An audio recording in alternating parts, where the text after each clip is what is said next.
You're looking dapper in your waistcoat as well, Pete. Yeah. Good evening, He didn't even hear you. This is fucking amazing. Thank you very much. Right, let's crack on. To get the party started, I want your involvement. Right from the get-go, yeah? Yeah. Easy peasy, right? So this first one, I was asked to write this for the White Ribbon charity. I don't know if you know them, but they actually educate boys and men to prevent violence towards girls and women. Yeah. So all I want you to do is, when I get to the end, it sounds very authoritarian, but when I get to the end of a verse, I'll go like that to let you know it's the end. I will do that 3 times. All I want you to say is, we speak of. Can we have a practice? Blah, blah, blah, blah, blah, blah, blah, blah, blah, blah, blah. Always rhymes that.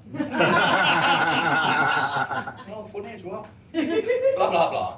Stop. We speak I fucking love it. Yeah.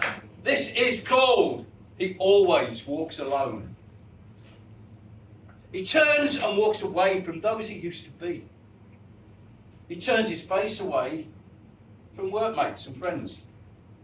He turns his back on those he drinks with. His half-drunk Saturday night glass left unfinished. The lads all together before a game, the night before a game. It's always been so. But he feels changes on the breeze. Once home, he sleeps uneasily, holding her close. Toddler daughter asleep. It feels there's more to be done.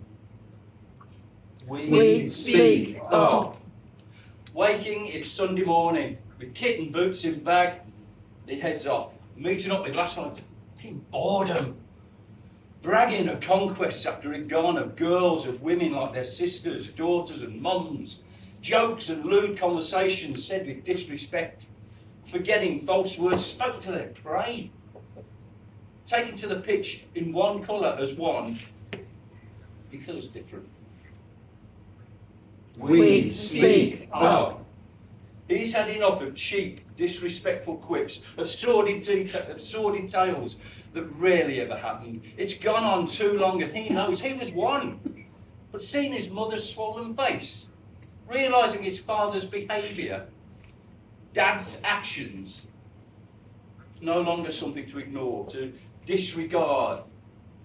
That morning at 2:45, his distraught sister called, and he drove across town in fear of what he'd find. We speak of.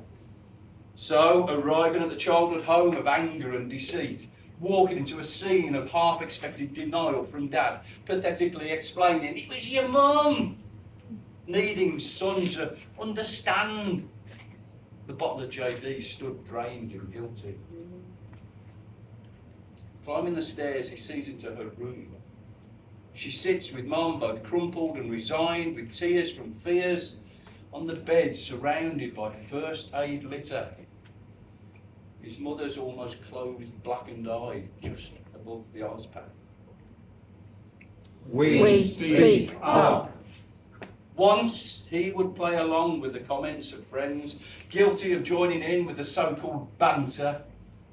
But he was tiring long ago and began to keep his distance. Nonetheless, he knew he was complicit in every wrong they committed, in every hand that clenched or grabbed.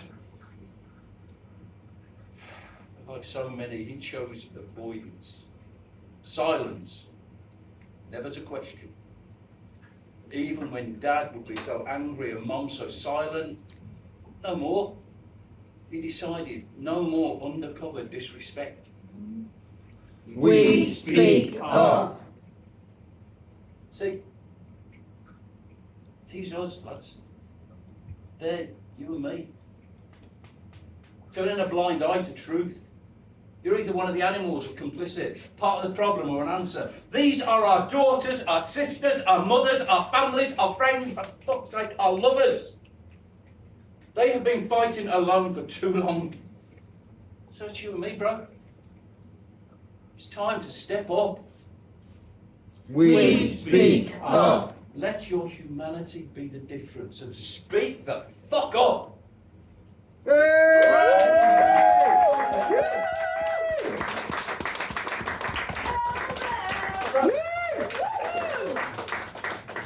26th, it's the end of February nearly, so in 2 nights' time, around about 8 p.m, I will be 8 years dry. Woo! Well done, Kate. I can't do it. Here's a story for you!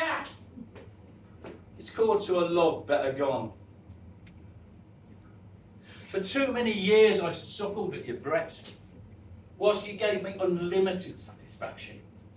And filled with regret I would go about my day, aware of your presence in my memory, in my life, craving to be with you again. Leaning on your continuous forgiveness, lusting after your silent, seductive ways. Some days I couldn't wait, so we arranged a daytime meet, maybe doing lunch in the city. A release from my corporate prison desk. Your perfume, oh, it intoxicated me. Whatever the fragrance, there was always a playful promise. You became so much a part of me that even my wife, family and friends knew about you. We met long before then. Our relationship could never be formal. Society accepts this third-person relationship, so long as it's not flaunted, not made obvious. So we became a dark secret, but known to everyone. But you began to adopt too stronger a position in our threesome, where even my wife became your plaything, running around, collecting you, bringing you to me for our times together, then dropping you off now empty of all passion. Your heels for all the neighbours to hear as you left in the back of a binman's wagon. But after so many years together, you began to take liberties. You introduced friends of more expensive tastes. I just couldn't get enough of what you gave me. But the regrets from years of abuse brought their tally. Did I misuse you, or did you abuse me? Or were you always nothing but my self-destruct? But my dangerous love for you became tiring, almost boring. A predictable mess of fear. Our last night together remains so memorable, we both just knew it had to end somehow. I had been aware of your many lovers over the years and chose to share instead of walking away. But on this night, you scared me once too often, and I realised it was actually a case of life or death. And so out of fear, the really strange thing is, I found it easy to say goodbye. You depended upon my weaknesses, but when your temptation began to fail, I saw you for what you are. You wanted everything I could give you. My family, my wife, my home, my possessions and my life.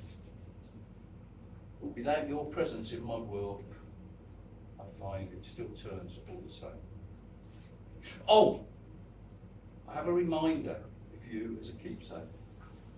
It's in the pantry with your last glass of temptation. Still in its bottle like a bad genie, just waiting to be released.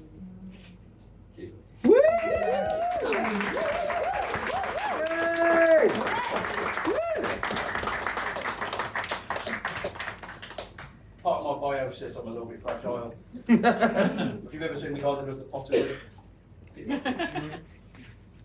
So, my day job. As a counsellor, shrink, psychotherapist, whatever you want to call me, I have had the absolute honour to work with hundreds of clients over the last 15, maybe 16 years. This is called playing my part. These lives I keep inside my head, each with its own identity. The stories lodged deep within me, often the only person they can trust. From the 40-something abused as a child to the unhappy employee fearful of change. From the loss of a loved one a decade ago to the recent death of a hamster. We all find our vulnerabilities in events that we encounter. Struck with crippling self-doubt with this insidious little friend guilt. As therapists, we play an invisible role in so many lives, never conceding to friendship or favour. Oh, we love With Scum. most, we can remain detached.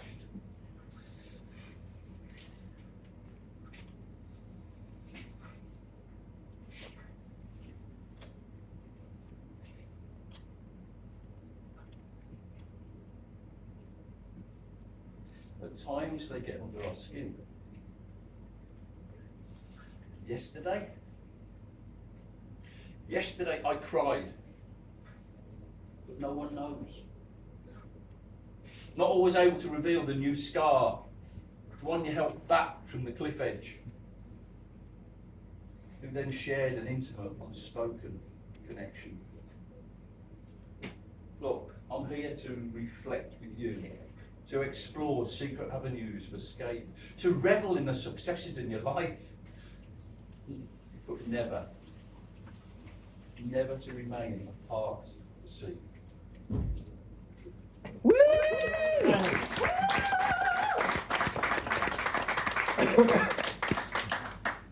Okay, the taps might come on in as well. Homelessness is something very dear to our hearts. This is Pictures on Walls.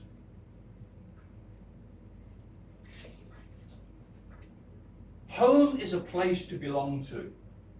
It's a place where a warm welcome waits. It's a gooey feeling at the very thought, and a tear on leaving. This is how we often tell it, in happy. But if you looked in the shop doorways tonight, did you even notice the homemade, handmade homes living in indiscreet concrete slumberland outside Matterland, unable to afford Poundland, wanting a hand, some safety, security, empathy, fucking parity! Asking for pennies as you pass by. Don't worry, look straight ahead, no eye to eye. You won't see them, your conscience will be safe. Do you have pictures on your walls?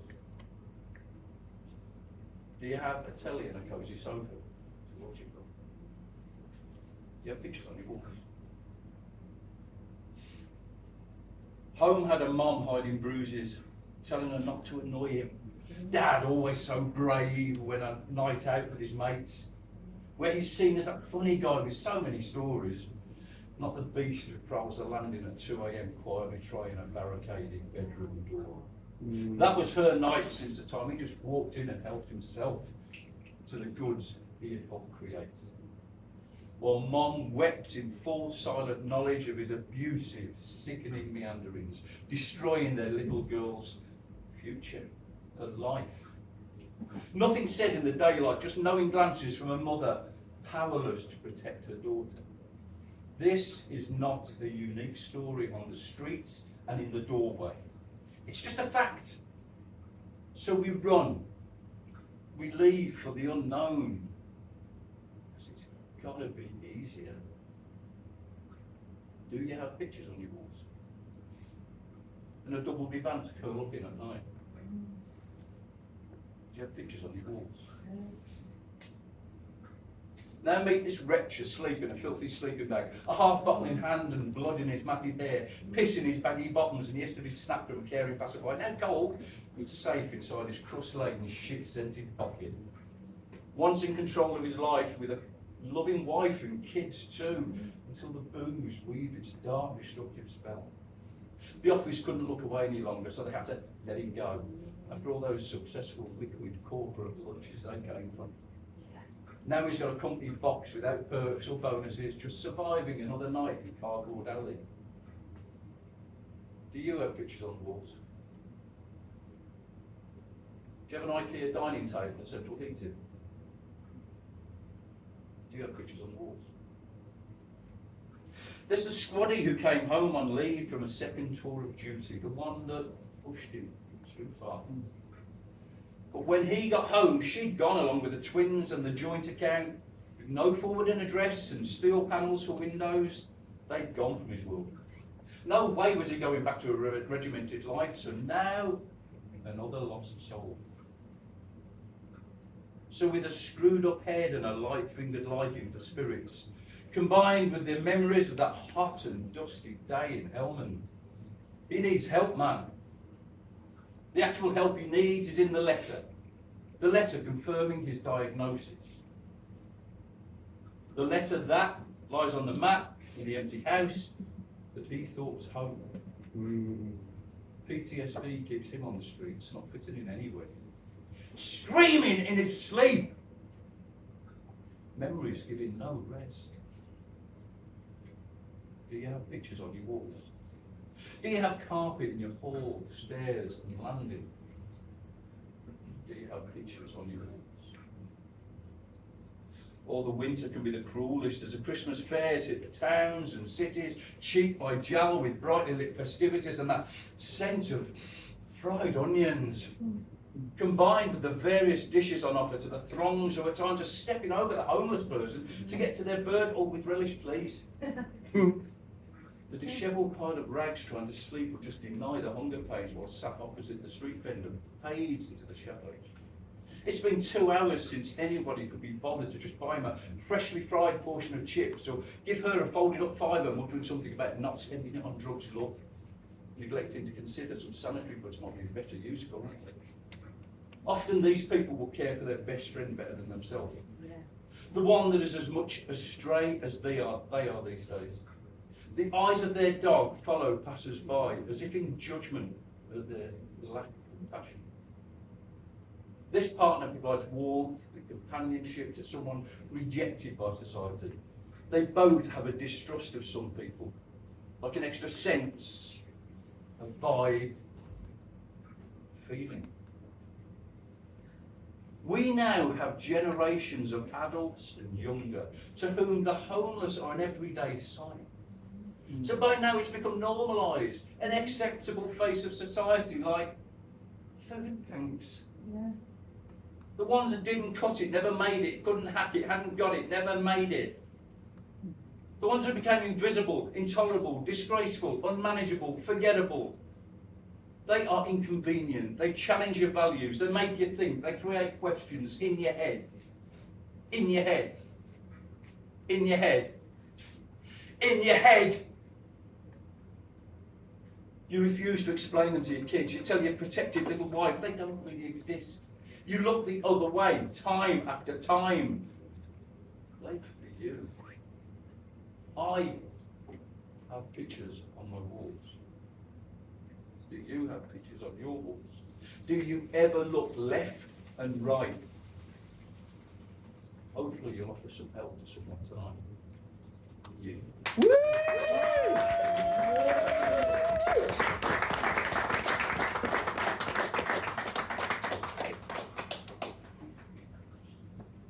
Always wanted to do that. So, the Troubles, as we call them in Ireland, they left us with lost ones that we now call disappeared.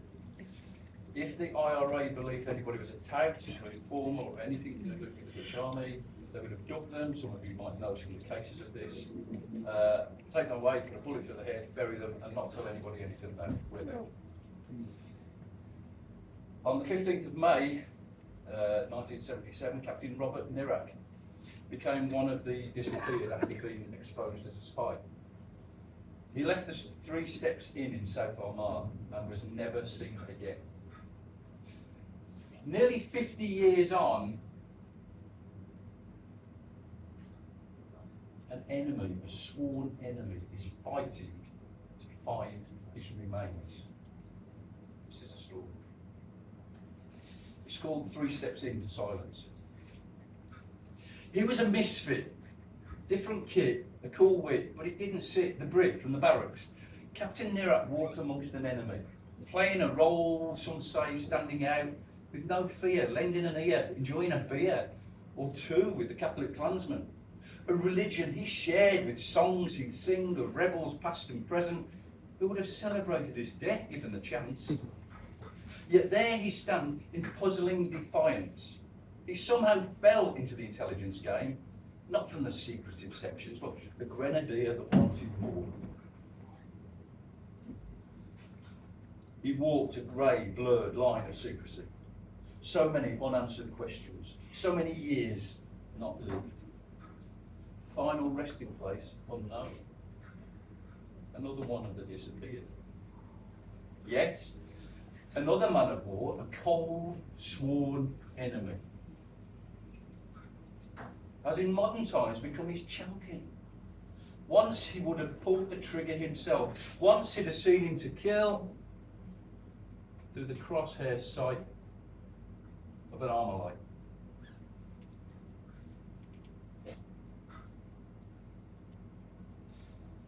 But not that night. That's no way to fight. McAllister saw it was war, yeah, but everyone has a right to be grieved, to have the lilies laid at the stone, to have a place for loved ones to visit. Regardless of the side, this should never be denied. The story of the captain sat uneasy with the Republicans. Something on this occasion had to be done, and in these days of peace, so bravely won, though sits jaggedly with memories, this man toils. He asks questions of the silent, looking for the resting place, trying to bring an enemy's family some closure. The search goes on, and rumours point to fields, ground is uncovered to no avail, but someone knows where he lies. And they have lived well with that dark secret. So McAllister doesn't give up. 2 men, brought together by war, across 2 centuries, across a border. The border keeps its secrets of the captain and more of the few that are left that disappeared.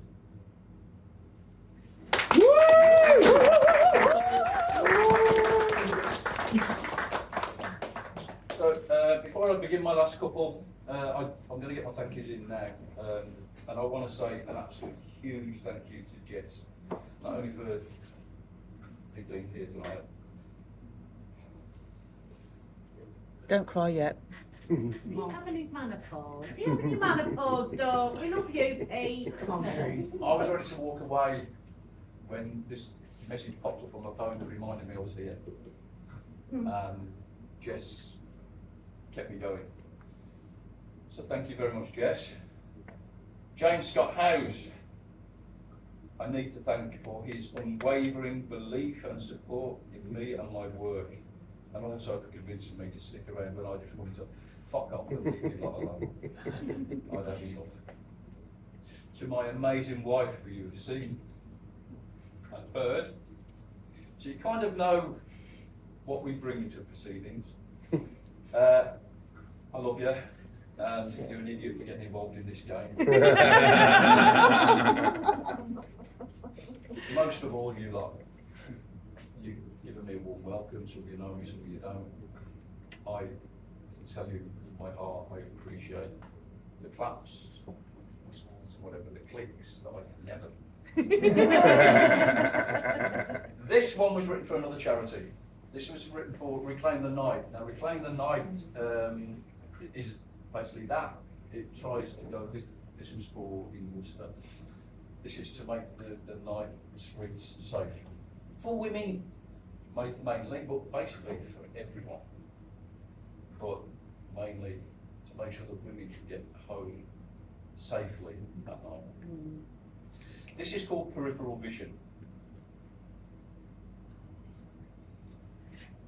She stayed an hour longer than intended, trying to overcome the nerves to leave. Saying goodbye meant turning her back on safety. Stepping into the street on a cold February night.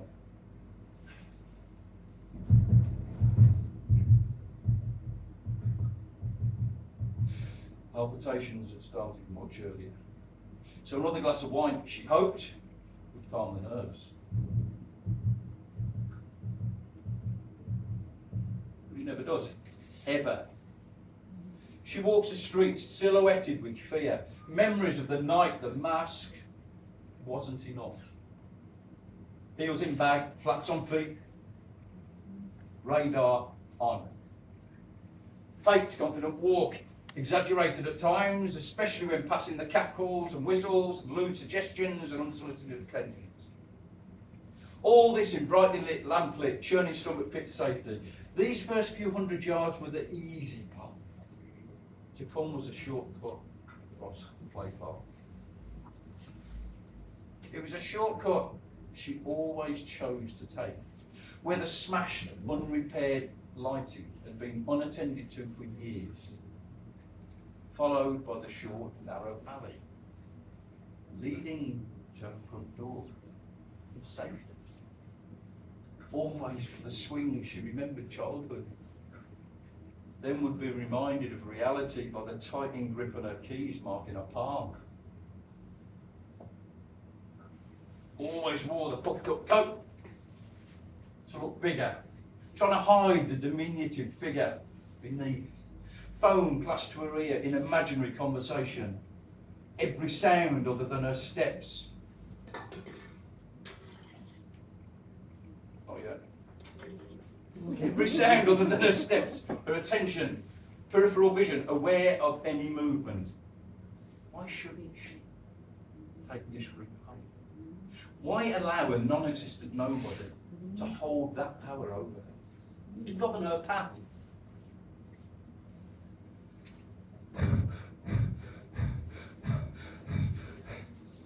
The heart jumps as a can crackles on the concrete, rolling like a fear to a crescendo of sudden silence, then as fight or flight kicks in and hits max.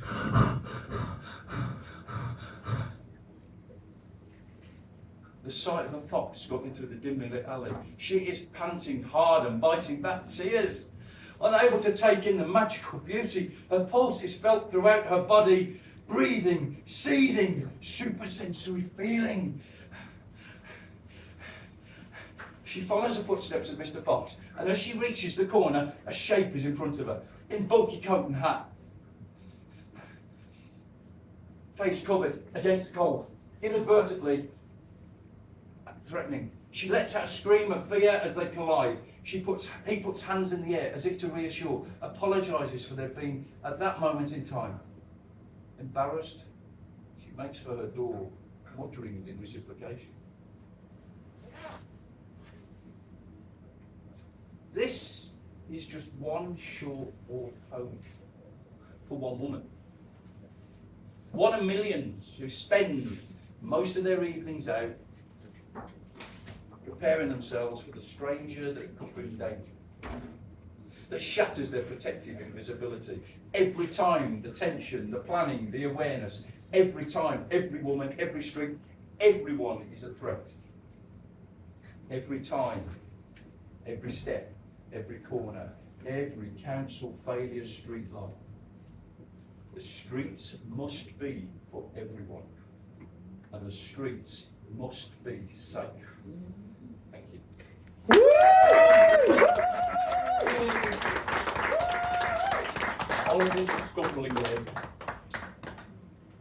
All right, thanks all again. I've said my thank yous. They're heartfelt, and I'm really, really grateful to you.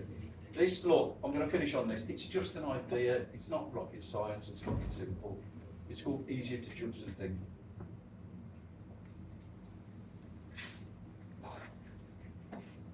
Feed me with lies, feed me with your news, delivered by media, born of your views. Feed me with distraction, feed me with fakes, reward me with money, thinking that's all it takes. Feed me dumbed down stories in blatantly non-existent past glories. Feed me with sport and a drink to forget. Give me diversions like making a bet. Feed me a quiz, sex on an island, a reality ride, so I can sit with the family ignoring genocide. Feed me with options serving your cause, owning me with credit and changing our laws. Feed me with your rhetoric and your malice, so I can blindly follow it to sit in your palace. Feed me with reasons, feed me with hate. Give me heroes to follow like Farage and Tate. Feed me with the helpless crossing in boats, yet aboard your yachts your top table gloats. Feed me jealousy, fear and suspicion, making me one of the herd you condition. Feed me flags made in China, disguising threats. Judging before thinking is as bad as it gets. Feed me instructions not wanting free thought, my moral compass surrendered and bought. Feed me ideals, feed me bitterness and blame, but I know the cesspit from which you came. Feed me genocide in the name of your God, encourage me to follow, giving me a knowing nod. Feed me billionaires who could solve all this in a day. You're in their pockets, you're in their pay. Feed me no more. I've had my sickening fill. Too many people have swallowed the pill. I start to retch as my guts convulse. My reflexes induced by those I repulse. As a society, we've neglected our duty. We forgot we actually have autonomy. Each individual can be the change. Every one of us can stand alone. We can link voices previously controlled and speak without fear of reprisal. Their self-centered soapboxes can give way under the ever-increasing weight of wanting more. We can speak free without rhyme and exist without being in a crowd. Not be afraid of being compassionate. Living to help fellow humans is easy. We don't need religions, politicians or generals. Just stop worrying whether someone's got more. Use what you need, feed others with the rest. Thank you very much. Yeah.